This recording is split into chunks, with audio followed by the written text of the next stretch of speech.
চা দোকানের কোণে একজন দিনমজুর বাবা যখন মুষলধারে বৃষ্টির মধ্যে বাড়ি ফেরার কথা ভাবছিলেন, ঠিক তখনই তার স্নাতক পড়ুয়া ছেলের অপ্রত্যাশিত আগমন তাকে অবাক করে দেয়। বাবা হয়তো ভাবতেও পারেননি তার ছেলে পড়ার টেবিল ছেড়ে বৃষ্টির মধ্যে তাকে নিতে আসবে। ছেলের সরল উত্তর, মা বলল, বৃষ্টিতে তুমি ভিজে যাবে, তাই নিতে এসেছি।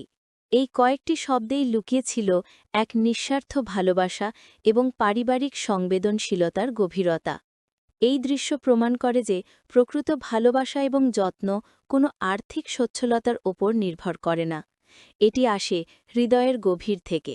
এই ঘটনা দেখে সচ্ছল ব্যক্তিটি অবাক হয়ে যান। তার মনে প্রশ্ন জাগে, কেন তার নিজের জীবনে এমন একটি দৃশ্য দেখা যায় না? তার সন্তান হয়তো পড়াশোনায় ভালো, কর্মজীবনে সফল, কিন্তু সেই সম্পর্কটিতে কোথায় যেন এক অদৃশ্য দূরত্ব রয়ে গেছে। তার সন্তান কখনো বৃষ্টির মধ্যে তাকে নিতে আসেনি, কিংবা তার স্ত্রীও তাকে এই ধরনের কোনো বার্তা পাঠাননি। এখানেই বিত্ত এবং বিত্তহীনতার মাঝে এক সূক্ষ্ম অথচ গুরুত্বপূর্ণ পার্থক্য ফুটে ওঠে।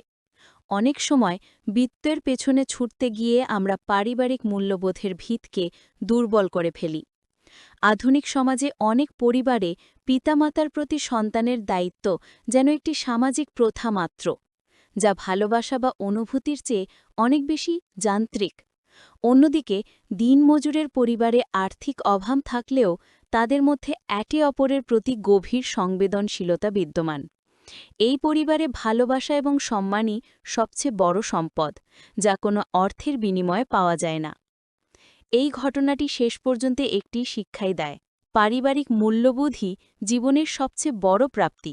যখন একজন ছেলে তার বাবার কষ্ট উপলব্ধি করে, তখন সে কেবল একটি ছাতা হাতে নেয় না, বরং সে পরিবারের প্রতি তার দায়িত্ব এবং ভালোবাসার পরিচয় দেয়।